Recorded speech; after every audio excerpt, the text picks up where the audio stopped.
My name's Todd Hyder, and I'm here to give a speech on how to prepare for a vacation on a cruise line. In the room's Dale Franklin, Roy Vick, and Brad Hawker.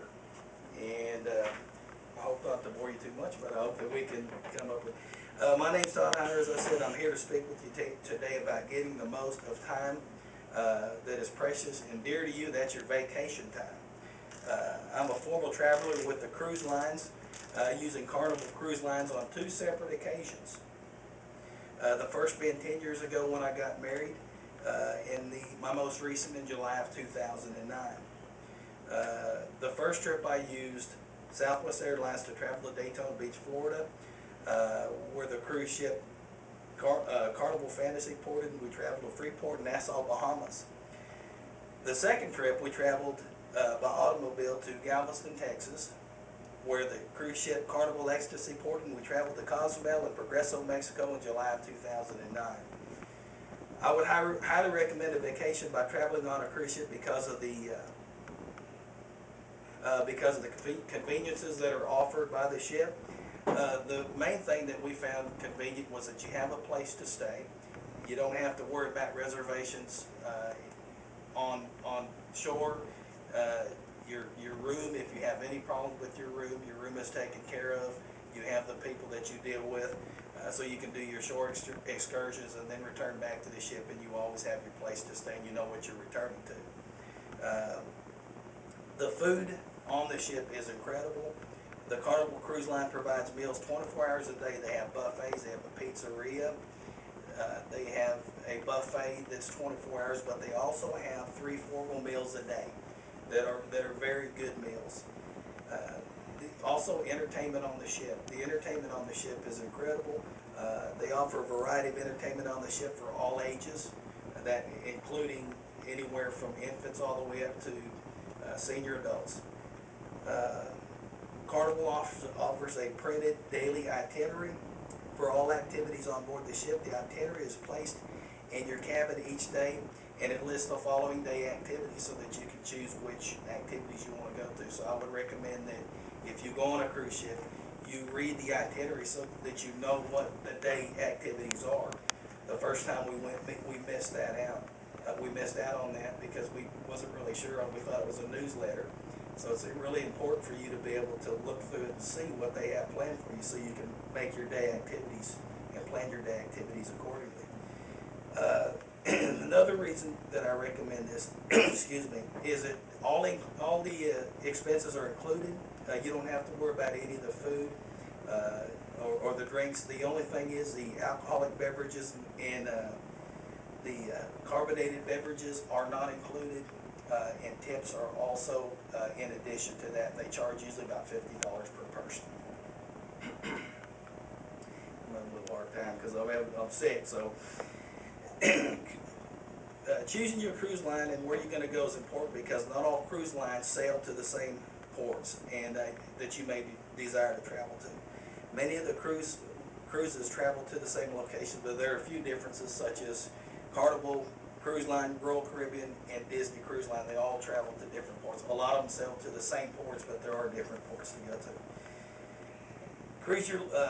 Choose your cruise line based on the port that you wish to embark from as well, because there are several ports of embarkation, such as Florida, Texas, California, Washington, New York, Louisiana, South Carolina, Virginia, Alaska, or Maryland. The last trip we chose to go through Galveston so that we could travel through vehicle rather than pay for the airfare, so it saved us quite a bit of money. It's very important that you choose where you're going to port from, because depending on your traveling situation, you may not want to fly.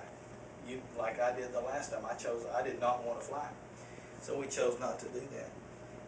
The next step would be to choose your destination.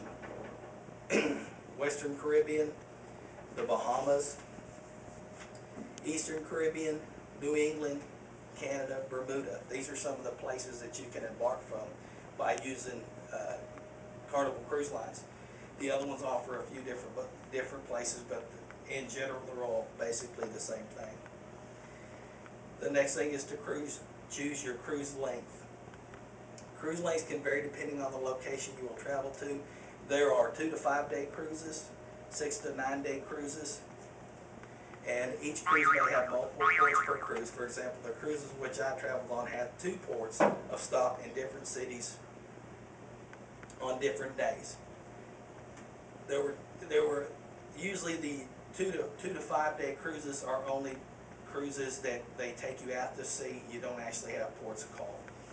So just keep that in mind. Some cruises do not have ports, and mainly those are just basically considered play days at sea. I recommend that you book in advance.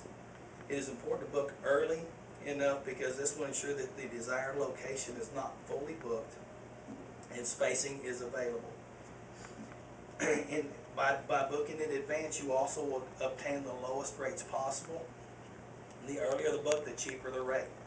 We waited a little bit late, and we probably could have saved probably 40% if we had booked a year in advance. So I recommend about a year.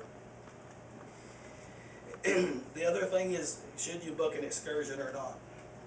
During your ports of call, you may exit the ship if you choose to partake in activities provided by private companies of the city.